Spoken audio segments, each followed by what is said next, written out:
Baik, Assalamualaikum warahmatullahi wabarakatuh semuanya. Selamat pagi, selamat siang atau selamat malam. Salam sejahtera untuk kita semua. Pada kesempatan kali ini saya akan menyampaikan materi modul kedua, yaitu kewarganegaraan sebagai mata kuliah pengembangan kepribadian. Video yang saya upload ini adalah video singkat tentang modul kedua. Jika Anda ingin melihat materinya lebih dalam lagi, lebih lengkap lagi, Anda nanti bisa mendownload PPT dan juga modul yang sudah saya upload di e-learning.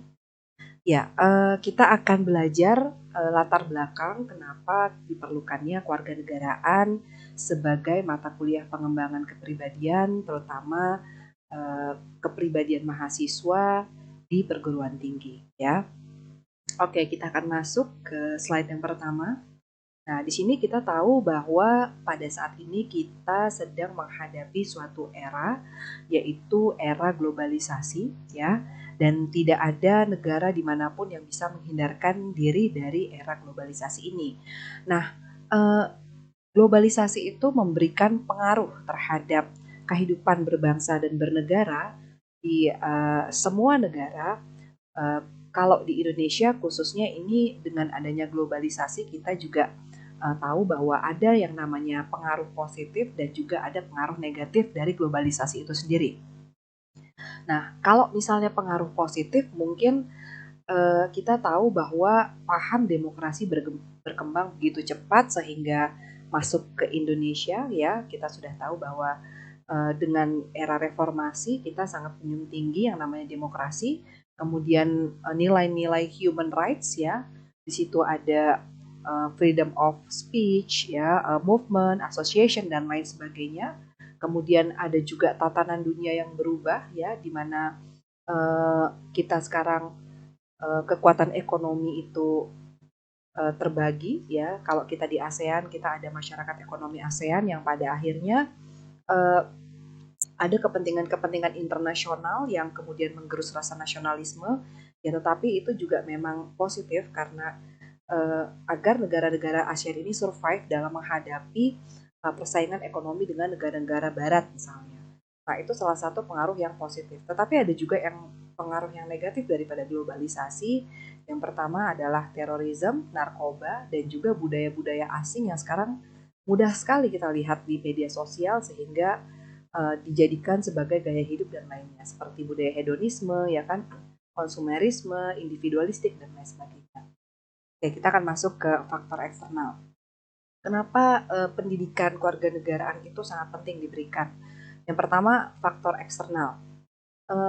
Faktor eksternal itu adalah faktor dari luar, ya, yang kemudian mempengaruhi kehidupan berbangsa dan bernegara kita. Yang pertama adalah kuatnya pengaruh demokrasi dan modernisasi yang terjadi di Indonesia saat ini, ya, di mana demokrasi itu ada beberapa poin yang sebenarnya juga harus kita jaga, seperti kebebasan. Kebebasan yang seperti apa? Apakah itu sesuai dengan budaya Indonesia? Apakah itu sesuai dengan hukum dan Pancasila?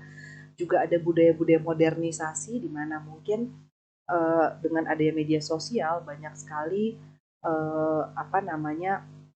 arus informasi yang kita terima, banyak juga alat komunikasi sehingga yang tadinya kita sikapnya gotong royong menjadi individualistik, ya, dan kita sibuk dengan gadget. Nah, itu sebenarnya adalah salah satu dampak dari modernisasi itu sendiri, ya. Nah, kemudian globalisasi itu merubah pola pikir, tindakan dan masyarakat dan tindakan masyarakat kita sendiri. Ya, kita sudah tahu ya dengan adanya globalisasi pola pikir kita juga berubah mengikuti perkembangan zaman, ya kan, sikap kita juga berubah, tindakan masyarakat juga banyak sekali mengalami perubahan. Yang tadinya kita menjadi orang yang mungkin uh, kental dengan gotong royong dan sebagainya, sekarang sikap masyarakat itu cenderung lebih individualistik, dan juga mungkin ada juga sebagian yang antisosial dan lain sebagainya, ya. Ada juga demokrasi, ya, penegakan HAM itu juga sangat berpengaruh. Ada juga keterbukaan informasi publik dan kebebasan pers. Nah, Anda bisa tahu ya sekarang pers itu seperti apa. tidak boleh ditutupi dalam menyebarkan informasi, dan ini juga sudah dilindungi oleh undang-undang. Pengaruh yang negatif ya pergaulan bebas, pergaulan dari luar ya, itu juga salah satu dari pengaruh globalisasi. Paham radikal yang gampang sekali sekarang kita akses melalui internet dan lain sebagainya, gampang sekali penyebarannya melalui medsos dan lain sebagainya.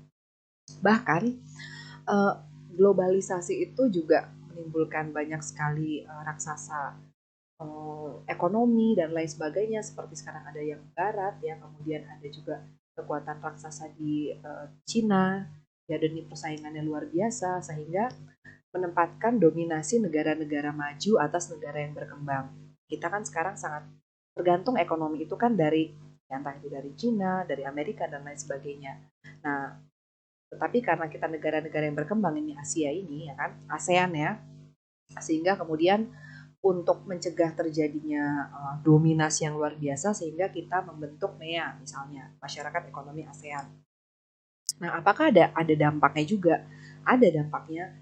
Negara-negara MEA itu sendiri harus membukakan lapangan kerja yang sama, ya kan? Sekarang kita bebas pajak atau dalam ekspor impor misalnya. Jadi persaingan itu terbuka lebar dalam hal tenaga kerja, jasa dan juga barang ya. Nah, ini Indonesia siap nggak menghadapi persaingan barang, arus barang itu dari negara ASEAN lain misalnya? Apakah kita menjadi negara yang konsumtif saja? Apakah kita tidak bisa produk kita kemudian dikirim ke negara lain? Nah, sekarang kan kita banyak sekali melihat barang-barang dari Cina, bahkan produk dalam negeri kita itu kalah. Nah, itu salah satunya karena adanya benturan nasionalisme dengan internasionalisme tadi. Di satu sisi, Indonesia itu tergabung dalam MEA. Supaya apa? Supaya menghindari dominasi dari negara-negara barat dalam hal ekonomi, supaya bergandengan tangan. Tetapi di dalam negara MEA itu sendiri ada kebebasan-kebebasan, ada persaingan tersendiri seperti ekspor impor ya kan. Sehingga kalau saya lihat sekarang itu barang-barang itu ya buah-buahan dari Thailand dan lain sebagainya itu nggak bisa dicegah. Sehingga kita ini harus survive dalam meningkatkan kualitas produk dalam negeri kita. Kita bisa bersaing nggak? Jadi ini sebenarnya pengaruh globalisasi dan terjadi benturan antara nasionalisme dengan internasionalisme ya. Memang globalisasi itu tidak dapat dicegah, tapi dapat disikapi secara bijak. Oke, kemudian tadi faktor eksternal, sekarang ini adalah faktor internal, ya kan?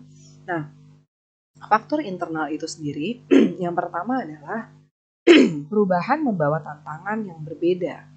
Perubahan zaman itu mempunyai tantangan yang berbeda-beda, sehingga perlu juga disikapi dengan jiwa dan tekad semangat kesatuan dalam wadah NKRI.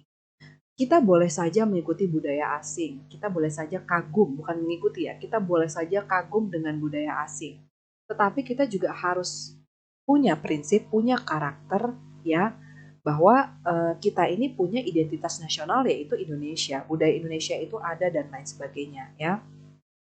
Nah, kemudian juga yang faktor internal itu kita sudah tahu bahwa sekarang ini memudar sekali nilai-nilai kebangsaan sehingga memunculkan sikap mental yang korup, hedonis dan lain sebagainya. Setiap hari kita lihat di TV banyak sekali kasus korupsi dan ternyata itu karena salah satunya faktornya adalah sikap hidup yang hedon ya. Pancasila tidak mengajarkan itu, Pancasila mengajarkan kesederhanaan, budaya kita mengajarkan gotong royong, kesederhanaan. Tetapi karena mungkin budaya barat yang masuk ya, dan juga barang-barang impor dan lain sebagainya, sehingga mental kita juga tidak kuat, sehingga korupsi untuk hedonisme dan lain sebagainya banyak sekali terjadi ya. Ya, di sini peran pendidikan kewarganegaraan itu adalah menjadi mata kuliah yang diharapkan mampu memperkuat nilai-nilai dari kebangsaan kita, ya entah itu nilai demokrasi, nilai-nilai Pancasila, asas-asas dalam Undang-Undang Dasar, ya kan, budaya Indonesia dan lain sebagainya, itu tetap menjadi bagian dari kehidupan berbangsa dan bernegara kita, menjadi prinsip hidup kita dan sebagai warga negara Indonesia di tengah perubahan zaman yang begitu cepat. Makanya kita perlu pendidikan karakter ya.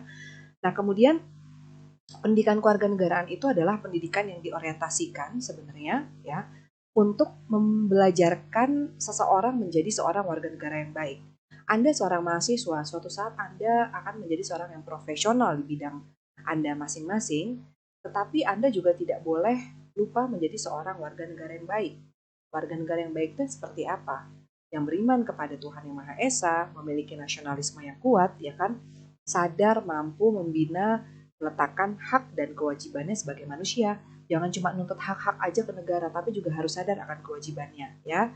Nah, kemudian taat azas. Taat azas itu taat hukum, demokratis, menjunjung tinggi nilai demokrasi, partisipatif. Kalau ada pemilu Anda ikut, kalau misalnya ada uji publik Anda ikut, memberikan kritik dan saran yang membangun kepada pemerintah, itu adalah partisipatif, ya kan? Aktif, kreatif, dan positif dalam kebinekaan, kehidupan bermasyarakat, berbangsa, dan bernegara. Ya, tentu Anda menjadi warga negara yang aktif, yang kreatif. Yang kreatif itu bisa kemudian Anda misalnya wirausaha, kemudian membuka lapangan pekerjaan, ya.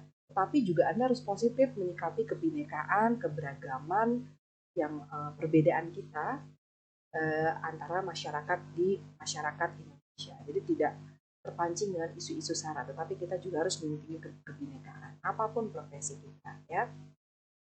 Nah, kemudian visi dari KWN itu sendiri adalah sumber nilai pedoman dalam menghantarkan mahasiswa untuk memantapkan kepribadiannya sebagai generasi bangsa yang memiliki visi intelektualitas religius, berkeadaban, berperi kemanusiaan, dan cinta tanah air.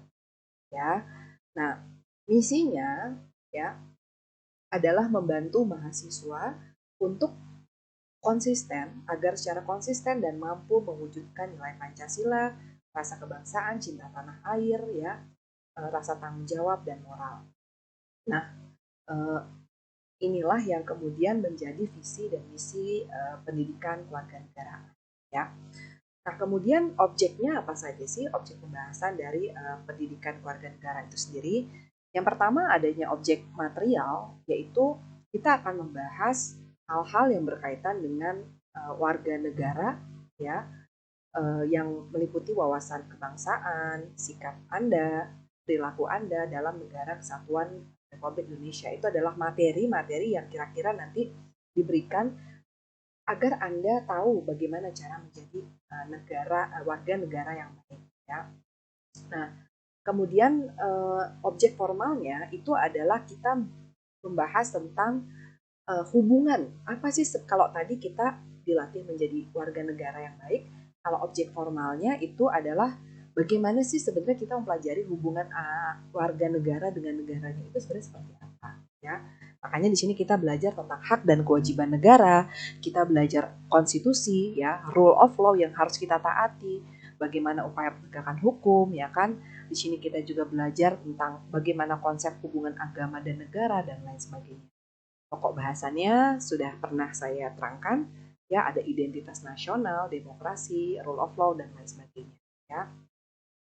Nah, kemudian untuk rumpun keilmuan, nah, kewarganegaraan itu adalah mata kuliah civic education yang kemudian diharapkan akan menjadi suatu pembelajaran menjadi seorang warga negara yang baik, dan berdasarkan dari itu, untuk menjadi seorang warga negara yang baik itu tidak hanya belajar tentang teori politik saja, tidak hanya belajar tentang hukum saja. Makanya rumpun keilmuan dalam KWN itu adalah interdisipliner. Artinya banyak sekali ilmu yang menyangkut di dalam KWN. Jadi mata kuliah KWN. Contoh kalau misalnya monodisipliner, kita misalnya belajar matematika, itu kita belajar hanya angka saja.